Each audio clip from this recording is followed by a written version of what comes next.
శ్రీకాకుళం జిల్లా ఎచ్చర్ల మండలానికి చెందిన రైతు లక్ష్మణరావు గతంలో రసాయనాల సేద్యం చేసేవారు.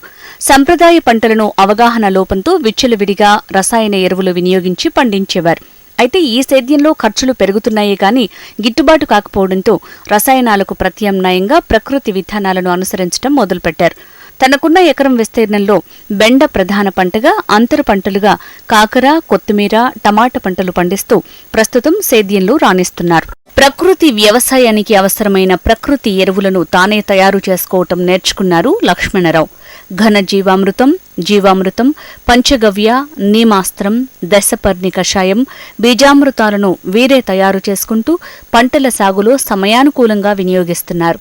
ప్రకృతి పద్ధతులను అనుసరించడం వల్ల బెండకాయలు చాలా లేతగా పెద్దగా ఉంటున్నాయని, ఎటువంటి పుచ్చులు మచ్చలు లేదని అన్నారు ఈ సాగుదారు. ఒక ఎకరా పొలం ఉన్నదండి. ఆ ఎకరా పొలంలో నేను ఫస్ట్ బెండ వేసాను. బెండలో ముందు వేసవి దిక్కులు దున్ని ఘనజీవామృతం విడిచిపెట్టాను. ఘనజీవామృతం వేసాను. వేసిన తర్వాత మళ్ళీ 10 రోజుల తర్వాత దాన్నేమో బెండ ఉడిసామండి. విత్తన శుద్ధి చేసి బెండ ఉడిసాక దాన్నేమో ఒక్కొక్క బెండ పిక్కకి 1 మీటర్ దూరంలో విడిసామండి. దాంట్లో అంతర పంటలు కూడా కాకర విడిసామండి. కాకర తర్వాత దానికి ఏంటంటే ద్రవజామృతం విడిచిపెట్టాము, ఘనజీవామృతం వేసాము. ఘనజీవామృతం వేసి ద్రవజామృతం విడిచిపెట్టాము. ప్రతి నెల రోజులకు ఒకసారి ఘనజీవామృతం పారిస్తూనే ఉంటామండి. ఇక్కడే మాకు నుయ్యి ఉంది దగ్గరలో. అలాగే దానికి టర్మరీ అది కూడా ప్రతి మొక్క దగ్గర వేసామండి. ఆ వేసిన వల్ల మంచి పోషకాలు దానికి అంది బాగా మొక్క వెతుకుదల వచ్చిందండి. ఆ తర్వాత దాంట్లో కాకర వేసామండి. కాకరకు కూడా ప్రతి నెలకొకసారిగా 15 రోజులకు ఒకసారి ఈ మన ఘనజీవామృతం ముందు వేసేసిన తర్వాత ద్రవజీవామృతం పారిస్తూనే ఉంటామండి. కంటిన్యూషన్గా పారిస్తే అది చాలా బాగా ఈల్డింగ్ వస్తుందండి.